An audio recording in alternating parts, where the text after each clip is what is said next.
quite that as a starting point. So, yeah, we started on this idea of saying, well, in addition to just identifying new protected areas and treating risk as something that just happened, can we do things to actually mitigate risk and change how landscapes are designed? And where I was working before, one of the major impacts to biodiversity is actually transport infrastructure. Roads have a huge impact on biodiversity, and not just on the road itself, but the effects of those can radiate out to tens of kilometres because species that are migrating backwards and forwards just get actually hammered on the road.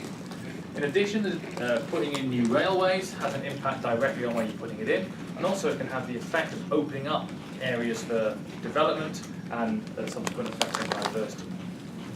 Finally, things like pipelines, which represent linear routes across landscapes. Every now and again, one of them goes pop, and it has often a really quite detrimental impact on the landscape. This was an oil pipeline that went to pop in Montana. So, can we design linear infrastructure in a way that it minimises the risk to biodiversity? So we set up this idea of saying, well, why don't we just utilise the principles of Marxan, this software that's been established and well used, to design linear infrastructure to try and reduce the impact on biodiversity. The way that Marxan just works is all it does is it comes up with an original design, then it just uses a genetic algorithm to make little changes to that design and see if that change is better or worse. If it's better, it's kept. If it's worse, it's discarded. So can we do that with route planning? So you just set up a route and do some iterative improvements. And the goal for this whole idea was to build what we call no net loss infrastructure. So this is infrastructure where, as you're putting it across the landscape, you're simultaneously offsetting so that there's no net impact on biodiversity.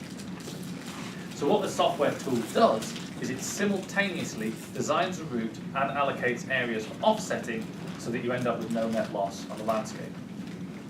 The way it works is rather than using planning units, it uses points. And what we do is, here's our miniature landscape. We're trying to get stuff from point A to point B. Every single point on this landscape is parameterized with the cost of putting a piece of infrastructure through that point, and also the biodiversity that's present at that point, and the potential cost of converting every single one of those points into habitat for every single species that we're doing. So what the Marlin then does is you press go. So the output it gives you is the cost of the total project, and also the amount of construction you have to do and environmental disturbance. Obviously, if you take a more direct route, you're going to have a lower construction cost. However, that might mean that you're going straight through a bunch of high biodiverse areas, so you have to do a lot of offsetting. That increased offsetting is what we call environmental disturbance. So construction is how much it costs, how much it actually takes to build. Environmental disturbance is how much we're impacting the landscape during that transition phase. What Marlin does is you press go, and it draws you your initial line across the landscape. Just draws you a nice little route. It hits this species distribution, so at the same time it has to do some offsetting until it gets to the point. All it then does is thousands of times makes a one-step change, and it tells you if it's got a better route, it keeps that one. If it's a worse route, it's discarded and it returns the other one, and it just does this thousands and thousands of times. Essentially a genetic algorithm of continuous improvement. What it does is, the prototype software is working already and it demonstrates quite serious benefits. The traditional way that linear infrastructure has been built is through a two-step approach where first of all you plan your route and then you offset the damage that route has caused. All Marlin is really doing is what we call a one-step approach, which is a simultaneous calculation of both the route and the amount of offsetting that's required. What we found is that generally in 25% of cases with this traditional approach, no net loss is actually impossible. This is because when you put the original route through, you've done damage that you can't possibly repair. It doesn't exist on the landscape. When you do a simultaneous calculation of both the route and the offset, you only get 5% of cases where you get a no net loss being impossible, and in 20-30% of cases, you end up with a big reduction in costs. However,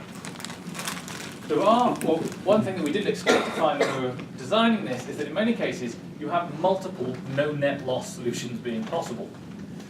Because remember, the primary goal of this software was just to connect points for the least cost while causing no net loss to biodiversity.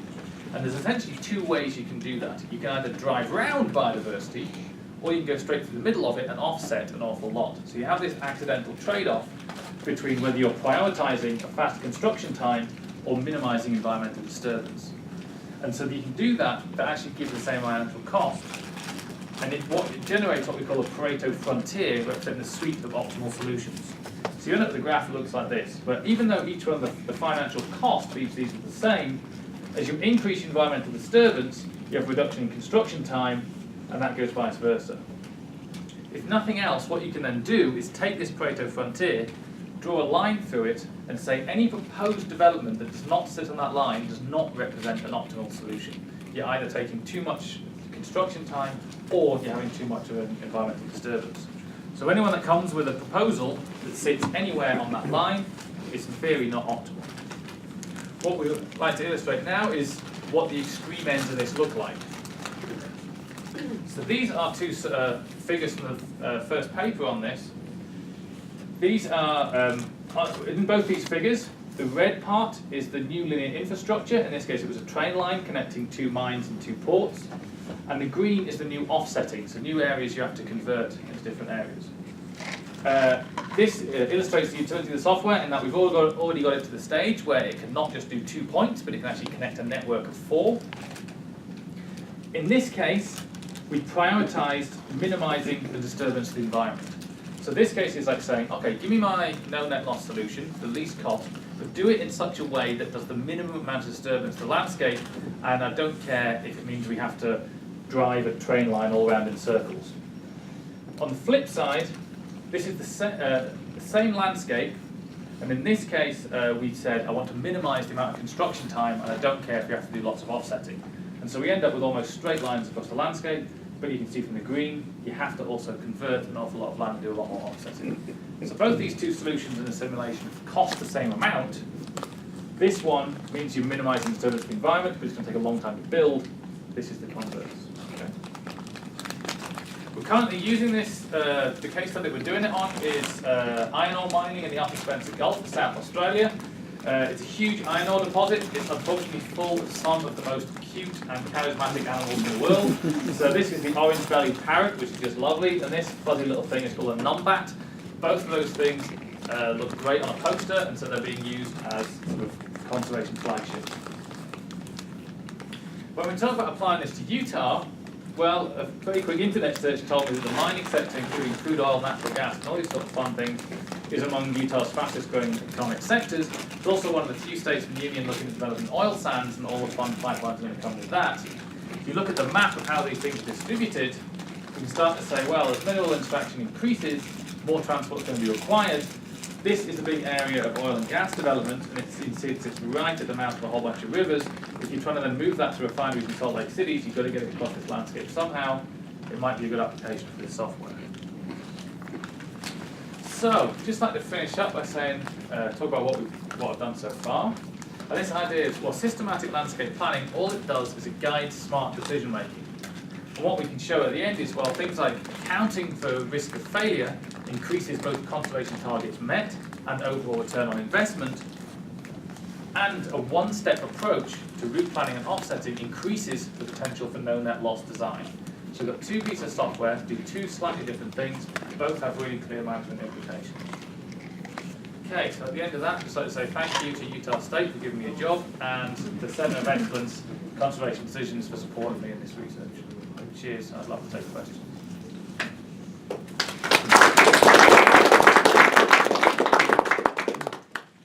So you're talking about basically construction versus environmental costs.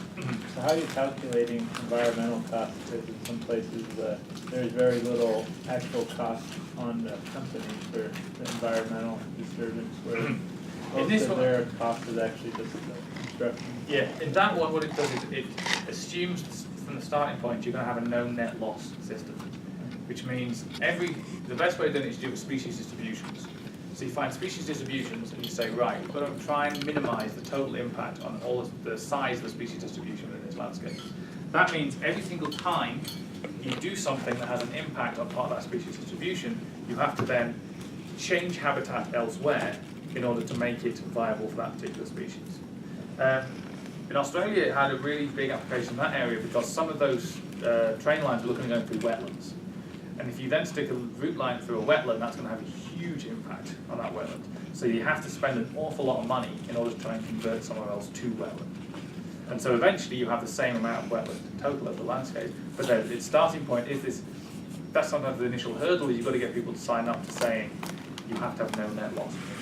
If they have the opportunity to just destroy things, then there's no desire to offset. Yeah. So. Transportation networks are oftentimes based on just engineering issues. Does that get, I mean, like train grades can't be higher than about 2%. Yeah, so you can chuck that in. Does that stuff go into that? Yeah. So we did it with fortunately the Upper Spencer Gulf is incredibly flat, so that doesn't make it too much of an issue, but you can stick that in. So those construction costs, every single point on that landscape gets its own value for its construction cost. So if it's something that is as gradient as that steep, that construction cost is going to be like smacking a huge tunnel through a mountain. Well, some of them are just unachievable. Yeah, Can totally you throw points out? Yeah, you can. You can block out points without any issue at all. In the same way that you can with Marktown. So it's basically the exact same thing. So you just say this cell is unavailable. So there might be a city in the way. How do you handle migration routes for animals? Migration is incredibly difficult to deal with. We've just done we had a paper in conservation biology a couple of years ago, no, a few months back, looking at migratory animals are really difficult. Nomadic animals are almost impossible. Because with migratory animals, you can say things like, this is its summer grounds, this is its winter grounds. We need to have 30% of both those two grounds. So essentially, that becomes two different species. It becomes this winter species and summer species, and we have to ensure it's got a corridor connecting the two. Well, how do you ensure the corridor between the two? That one, they've not got over that yet for Marktown. We did it for nomadic species, which are really difficult because then you can't predict where it's going to be at any time. So what we did was invent the concept of a species year. So going back through its ancestral history, you say, okay, this was its distribution in 2005, its distribution in 2006, 2007, 2008. We need to make sure we conserve 30% of every single one of those distributions under the principle that way we will definitely get 30% of wherever it's going. Fortunately, that was done for nomadic birds in central Australia, where my old university has bought 2 million acres of land because it's so cheap. You can just walk out and get it. Are the inputs to Marlin pretty similar then to Markson? Yeah. So the only extra things you need is the only extra things you need is the cost of offsetting, which is the hardest bit to calculate. So the difficult bit with that, and that's why it takes an awful lot more computing power. Marlin, the version we've got it with it now, it actually uses interlinear programming rather than heuristics, just because otherwise it just took ages to do it. The difficult bit of the cost is trying to calculate how much it costs to convert every parcel of land to every other parcel of land. So it works best, the way we've done it, is rather than use very few species distributions and use the distribution of ecosystems instead. If you use the distribution of ecosystems, it just means every single piece of land can only be one ecosystem, basically. And as a result, it's easier to calculate how much it costs to convert field to wetland. But yeah, the layout is exactly the same, pretty much. It has that same absolute sort of difficult to use setup where you have to set the files up in a certain order and then press go and it just does it all for you. But no, it works out. Yeah, it works out kind of well. Yeah. You know, in your example of tar sands in the Uinta Basin, I'm guessing that from those tar sands you may only have one or two transportation corridors, so all you can do is compare the two would be, I guess. Yeah, so if you got a limited number of options, when we first originally got the money for the Upper Spencer Gulf, they had essentially just, in the way a lot of these things are, just got a map and drawn a straight line across it. And then that was the first thing. So our only goal was we had to beat that. As long as we beat that, we were fine. Whatever we did, so if we just, I think eventually we showed that you put a bit of a kink around one mountain and then back and already it's sorted itself out. But in some cases, yeah, people will have, this is one of the things that's sometimes a bit of a problem with trying to get this software off the ground. People have already isolated their potential routes. And rather than designing a new route across a landscape, all you're doing is comparing two options. With this, we have tried actually demonstrating to people that, okay, you've got these two options, and they're great, but if you consider this other one as well, it might actually yield a bit of a benefit, but sometimes it requires a bit of an attitude change.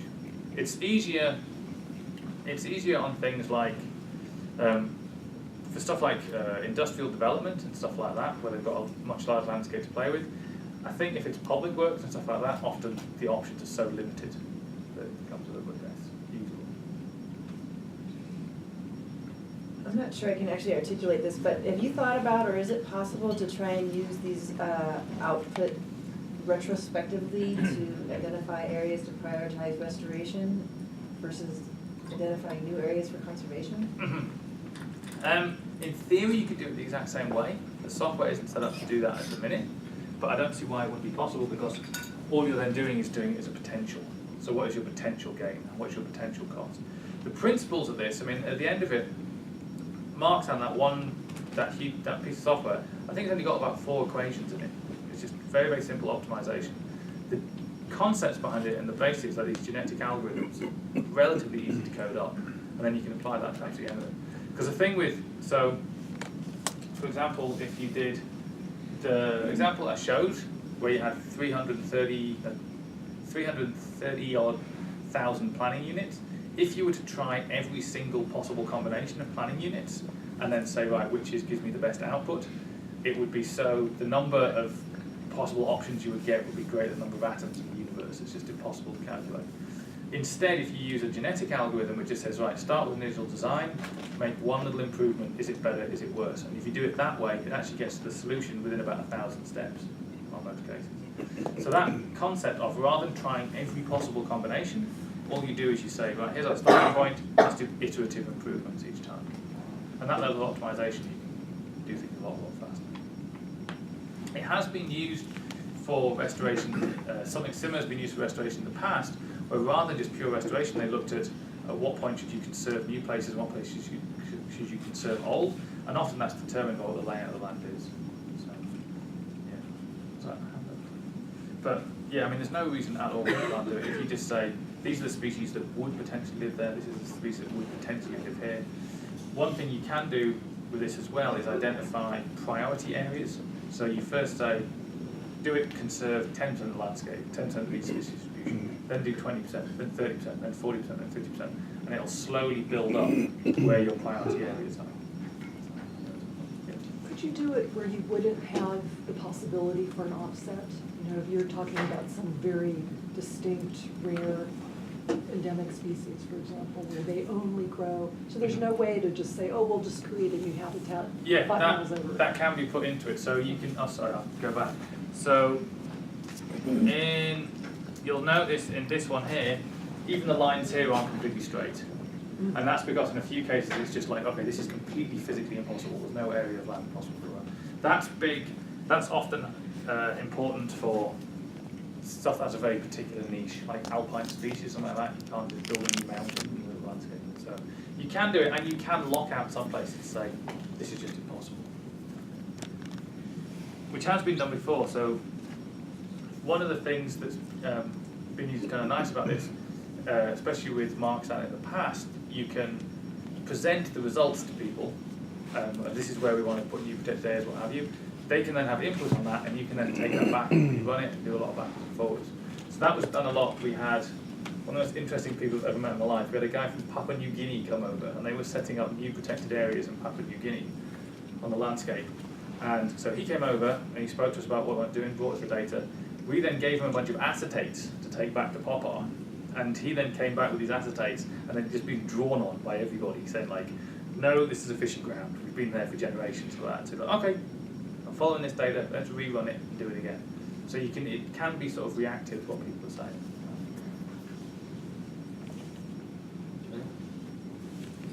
Maybe this is the if I were king question. Can you demonstrate that this does a better job than a all-powerful and reasonably intelligent king with a map in front of him? We can try this when we get back to USU if you want. This has been tried a hell of a lot. So one of the things that we teach a course on I've taught a course on how to use Marxan before. One of the things you do to demonstrate the utility of it is you give people a very, very simple problem to solve. So you set up a 10 by 10 grid, and you parameterize that 10 by 10 grid with 5 different species. And every single cell gets whether the species is present or not and how much that cell costs. You then give people an hour and say, find me the cheapest purchasing of cells that conserves 30% of each species range. That's been done every single time a Marxan course has been taught, so that's probably, and every single person on it, so it's probably in the tens of thousands of people have tried this for an hour. Only one person has ever got the best solution, who is a kid from Brisbane that ended up becoming a PhD student, who for some reason, I think he's a savant, he just got it straight off the bat. So in the case of like thousands of attempts of people doing it, and only one person has actually managed to get it the same as the computer did. And it's just because of the speed it can do it at, I think it is. Well, I guess I'm wondering, how did the 10th percentile, you know, the lowest 10th percentile do? How much worse was it than?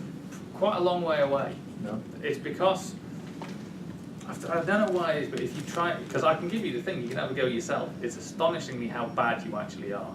Because, and I'll look forward to it. There we are, I'm setting up for my new boss, yeah. But these sort of, it's like, for some reason people, there must be something, especially in spatial statistics, people are determined to aggregate things, determined to pull things apart. And if you think about it, you're trying to actually use 3 pieces of data simultaneously. And so what your brain starts doing is saying, okay, well this has got an awful lot of that species, so I'll pick that bit, but then you don't look at how much of each different species in every place.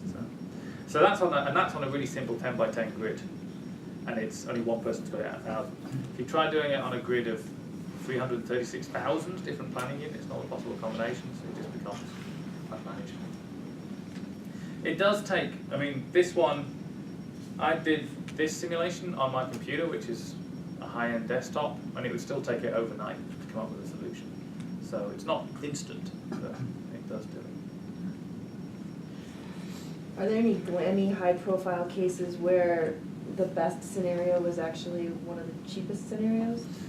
There's not that. There's one glaring high-profile case for transportation networks that we have currently identified in the first paper the first review paper that's going out on that, where, and this was kind of easy because it was a very cute species, but in Australia they wanted to increase the size of their roads, and they wanted to go, bit of background for those who have been there. Sydney and Brisbane are 2 state capitals. The road that connects them is a single carriage highway, so you can't overtake. It's just one. We drove it once, and we were held up for 20 minutes because there was a massive lizard in the road. Like, it's a state capital, and it's held up by 2 lizards. So they wanted to try and increase that, and there was 2 ideas put forward. One was to build a whole new highway, and the other one was to upgrade the existing route, which is not great. They went initially for building a whole new highway, and then that was eventually killed and blocked because it destroyed a whole bunch of natural protected areas. There was a whole sorts of high-profile cases, and it ended up costing them the state election. So this sort of thing, if it's not done well, can have huge impacts. Another example of when it wasn't done properly was the Hawaii super ferries. So when they started putting ferries between the Hawaiian Islands, and they just basically put straight routes, and they ended up murdering a lot of whales. That didn't go down well at all. So if you don't actually include this and you don't do it in advance, it can actually have big impacts. In cases where, one of the most controversial cases when this was used was by actually a new postdoc at the University of Queensland who, within 2 months of him arriving, published a paper in Nature basically saying Australia's national parks are terrible. And he'd done it by saying if you reran a Marxan analysis and you looked at how much it would cost to sell off national parks and put them in new areas, you'd actually get a much bigger conservation payout. That didn't go down well very at all, but it's like scientifically it's true. Well, let's thank Ed again, and I'm sure he'll be sticking around to answer a few more questions.